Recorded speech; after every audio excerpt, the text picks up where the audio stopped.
menyerah. Kalian keroyok saya itu berapa aja, tidak akan pernah nyerah.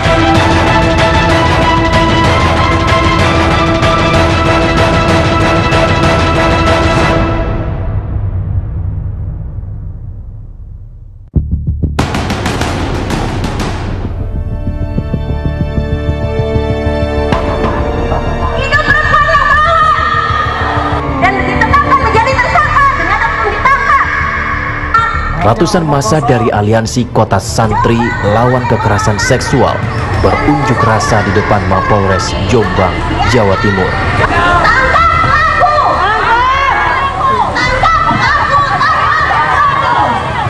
Mereka menuntut agar pihak kepolisian segera menuntaskan kasus pelecehan seksual yang melibatkan salah satu putra pimpinan pondok pesantren.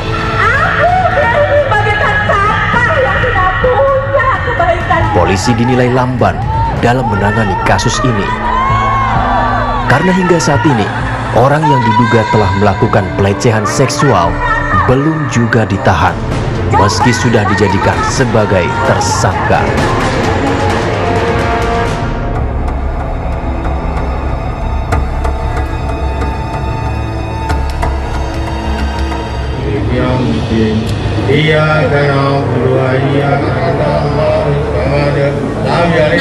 Maka kalimat la ilaha illallah itulah yang 2 pekan berselang, unjuk rasa tandingan dilakukan massa dari keluarga besar pondok pesantren. Akan menjadi tersangka. Kira-kira ini bijaksana atau tidak? Kepada mereka yang telah Mereka mempertanyakan soal status tersangka yang diberikan polisi kepada terduga pelaku. Polisi dianggap tidak memiliki dasar dalam menetapkan sang putra kiai sebagai tersangka. Ya, rupanya orang yang disebut-sebut sebagai pelaku pelecehan seksual adalah Muhammad Subeki Al-Sani alias Gus Beki, putra pimpinan pondok pesantren Sidikiyah. Saat ini status daripada perkara ini adalah kita sudah pada tingkat penyidikan. Dan kemudian dengan status saudara MSA ini tentunya sebagai tersangka. Alat buktinya adalah visum. Ada juga pakaian-pakaian korban, ada juga beberapa dokumen-dokumen atau surat-surat atau kartu-kartu terkait dengan status si korban ini sebagai mondok di sana pada itu ya, di Asidikiyah ini.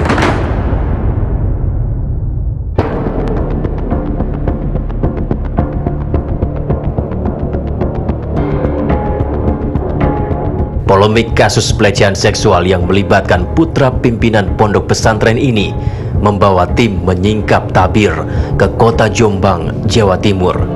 Tim menyingkap tabir lagi menuju ke kota Jombang. Jadi ternyata beberapa bulan terakhir kota Jombang ini ramai karena ada kasus pencabulan yang melibatkan anak dari kiai ternama di kota ini. Kita lihat nanti penelusurannya seperti apa, terus fakta-faktanya seperti apa. Di pengakuan korban, persetubuhan terjadi saat proses interview dalam rangka penjaringan relawan rumah sehat yang akan didirikan oleh si tersangka. Kejadian persetubuhan pada tahun 2017, waktu itu memang lokasi personal interview, mereka membahasakannya personal interview, terjadi di Puri Cokro Kembang, yang lokasinya tidak jauh dari pusat pondoknya, pesantren itu. Palupi menyebut korban pelecehan seksual ini merupakan santri dari pondok pesantren Sidikiyah. Kemarin-kemarin belum ada upaya paksa secara signifikan dari penegak hukum. Baru ketika teman-teman aliansi melakukan desakan ke penegak hukum, baru mereka mau bergerak. Bahwa kasus kekerasan seksual adalah bukan kasus kekerasan yang harus diselesaikan secara damai. Bahwa kasus kekerasan seksual harus diungkap, bahwa kasus kekerasan seksual menjadi isu yang harus benar-benar kita perjuangkan. Sehingga bagi korban-korban kekerasan seksual kami berharap berani untuk melapor, berani untuk mengungkap, sehingga pelaku-pelaku kejahatan seksual atau kekerasan seksual bisa segera ditindak.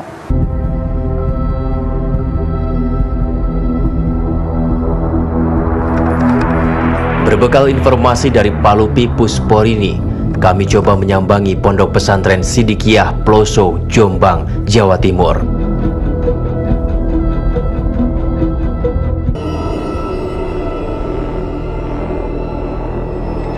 Pondok Pesantren Sidikiyah Ploso, Jombang, Jawa Timur adalah tujuan kami berikutnya. Untuk mencari tahu lebih dalam kasus dugaan pelecehan seksual yang dilakukan oleh Muhammad Subeki Al-Sani alias Gus Beki terhadap santriwati berinisial MNK.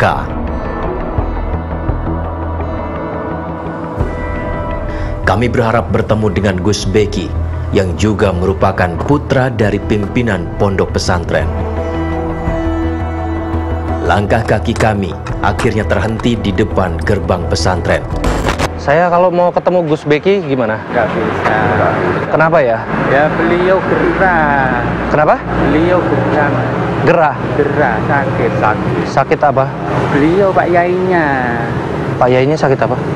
Sakit lama, masih jadi dalam perawatan terus. Enggak, gini kan kasus hukumnya kan jalan ya. Kita butuh konfirmasi. Kalau kita nggak ada kepentingan apa-apa selain konfirmasi, Mas. Saya mau lihat-lihat. Loh, lihat-lihat kemana, Pak? Loh, emang nggak boleh? Loh, nah ini lihat-lihat tok loh. Loh, nggak boleh toh, Pak. Kenapa? Loh, lah ini kan beliau kan masih dalam proses penyembuhan. Saya nggak manggil-manggil. Tidak. Saya lihat tok gitu loh. Iya kan, Pak. Hah? Masa nggak boleh? Nggak boleh, kita cuma mohon maaf Pak, ke posko aja Pak, ke posko. Ke posko aja. Deh, sambil nelpon. Iya, sama ke posko aja, ke posko. Nggak apa-apa Pak, sambil nelpon. Saya lihat-lihat itu. Itu tulisannya apa sih? Iya, tamu harap lapor, Wis. Iya, aku lapor. Iya, di kamar sini, gitu. Pak. Saya lapor, Pak. Iya. Iya, kan, Pak. Bos. Saya bertamu baik-baik, Pak. Iya, Insya Allah saya baik-baik, maksud saya pun baik. Kita Saya ngelayan kesini. juga baik-baik, nyampaikan apa adanya, kan gitu. Ini kita dikumpulin begini kayak apaan nih kita nih? Memang gitu loh, Mas. Juga atau mungkin di masjid. Selebriti kita ya. Iya. Bentar, Pak ya. Iya, silakan. Terhalang oleh pihak keamanan, kami pun coba menghubungi Muhammad Soleh, juru bicara pesantren. Mas, kita mau konfirmasi sedikit sih sebenarnya. Banyak kan pemberitaan di luar kan yang ngomong kalau Mas Beki memanfaatkan kondisi kesehatan ayahnya agar tidak menjalani pemeriksaan polisi, itu bagaimana, Mas? Kalau itu jelas bukan satu itu kan boleh dibilang tuduhan sepihak. Karena beliau ya memang merawat kondisi Mas Beki ini, yang merawat kondisi beliau mursyid Bapak Kiai dari mulai opname sampai dengan hari ini. Jadi bukan untuk menghindari proses hukum, karena memang kondisinya harus standby 24 jam. Jadi kalau dari Mas Beki kira-kira kapan ini? Apanya? Menjalani pemeriksaan gitu, Mas Soleh. Coba nanti saya tanyakan ke timnya ya, saya belum tahu juga. Bahkan, melalui pernyataan pers yang kami dapat, Nugroho Haryanto, juru bicara Gus Beki, membantah kalau Gus Beki telah melakukan pelecehan seksual kepada santrinya. Nugroho juga menyebut kasus ini penuh kejanggalan dan ada pihak-pihak yang hendak mengambil keuntungan secara ekonomi dalam kasus ini.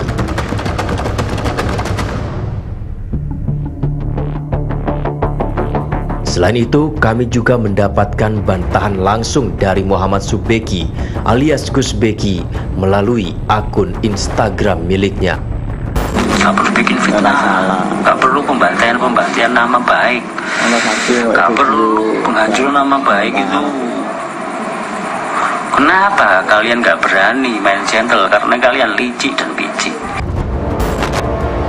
Gus Beki juga merasa heran atas status tersangka yang diberikan oleh polisi kepadanya. Lu nggak tahu ketemu wonge kok jarane tersangka gitu kok nanti. Lu wonge lu gak buron. Wonge ku ono, orangnya itu ada di rumah. Nah, sekarang tak buktikan bahwa saya masih di sini di rumah.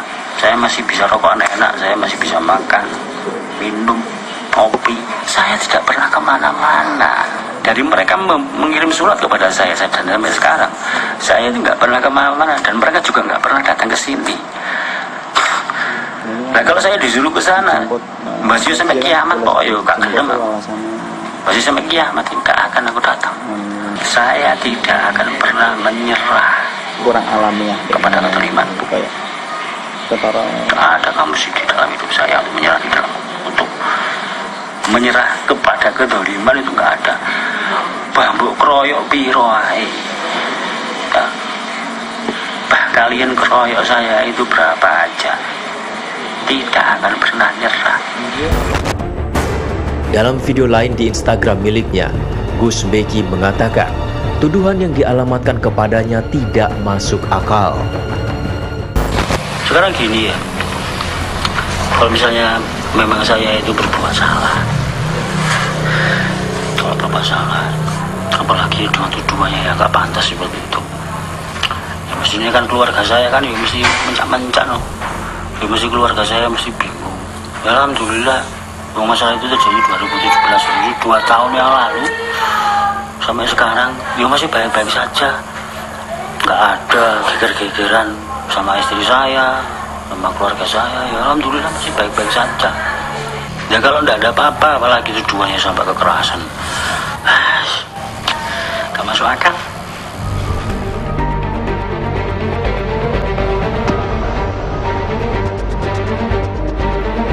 Menyikapi pernyataan Gus Beki yang tidak mengindahkan status tersangkanya, polisi pun punya alasan. Ya kalau kita kan fokus kita bukan itu. Fokus kita bagaimana perkara yang dilaporkan oleh MN ini bisa diberikan kepastian hukum. Nah, jadi kalau saudara MSA ini membuat status di media sosial, silakan aja, itu kan dunia medsos mah bebas gitu. Ya pokoknya kita proses ini bagaimana caranya, ya dengan fakta yang ada ya kita tetap akan upayakan perkara ini akan ada kepastian hukum. Polisi juga punya alasan soal kenapa hingga saat ini Gus Beki belum juga ditahan. Kesulitan-kesulitan yang dialami oleh Polda Jombang yang pertama adalah ketika dipanggil sebagai tersangka, waktu itu tidak hadir. Dan tentunya kita akan lakukan baik dengan cara persuasif, ini akan tetap kita proses sampai perkara ini diberi kepastian hukumnya gitu. Muhammad Subeki Al-Sani alias Gus Beki, pria yang disebut-sebut telah melakukan pelecehan seksual kepada santriwati berinisial MNK, telah membantah semua tuduhan yang diarahkan kepadanya. Namun kami merasa perlu menemui keluarga korban untuk mendapatkan penjelasan soal cerita ini. Di satu tempat, kami bertemu dengan RO keluarga korban. Kami pun dapat cerita darinya.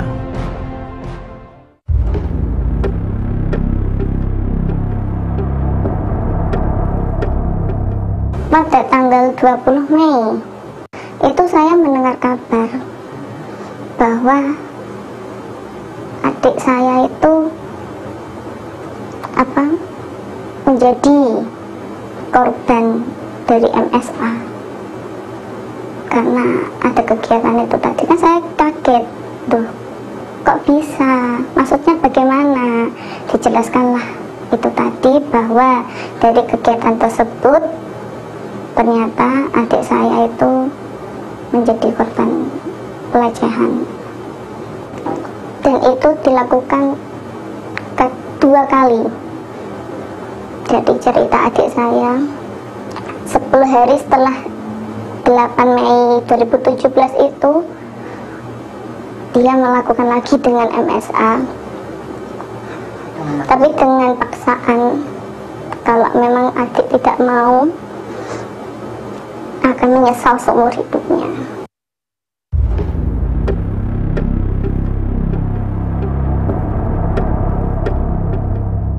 Waktu interview itu kan personal satu-satu. Nah, di situ itu akan ditransferkan ilmu metafakta, namanya ilmu metafakta. Nah, dari situ caranya untuk mendalami ilmu metafakta harus melepas seluruh pakaian. Metafakta itu ilmu yang menetralkan akal pikir. Jadi nggak pakai logika. Kalau masih berpikir buat apa kok pakai dilepas pakaiannya, berarti masih menggunakan logika. Jadi ya mau nggak mau harus melepaskan logika itu. Adik saya sudah punya firasat ini udah nggak benar gitu. Tapi dari situ MSA sudah menekan adik saya, kalau kamu tidak mau, kamu akan menyesal seumur hidup kamu. Adik saya ketakutan, akhirnya mau nggak mau ya ikut ke kurit dan dijemput oleh orang-orang pesuruhnya MSA itu tadi.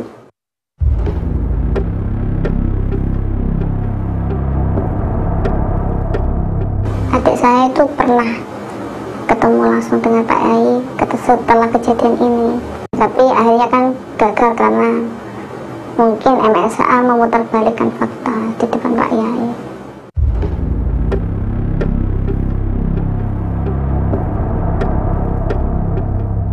Ya, kami akan memegang teguh prinsip kami bahwa keadilan itu harus ditegakkan, kebenaran itu harus diutarakan, harus diperjuangkan. Ya, bagaimanapun kan masalah ini harus tuntas. Kami berharap polisi, hakim, dan yang terkait harus segera menuntaskan masalah ini seadil-adilnya.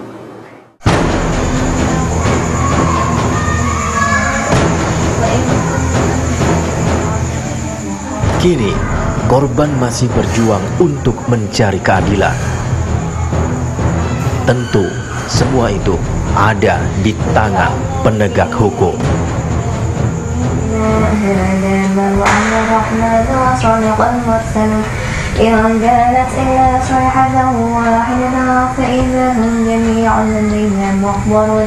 فاليوم لا تظلم نفس شيئا ولا تجزون إلا ما كنتم تعملون إن أصحاب الجنة اليوم في شغل فاكهون هم أزواجهم في ظلال على الأرائك متكئون لهم فيها فاكهة ولهم ما يدعون سلام قولا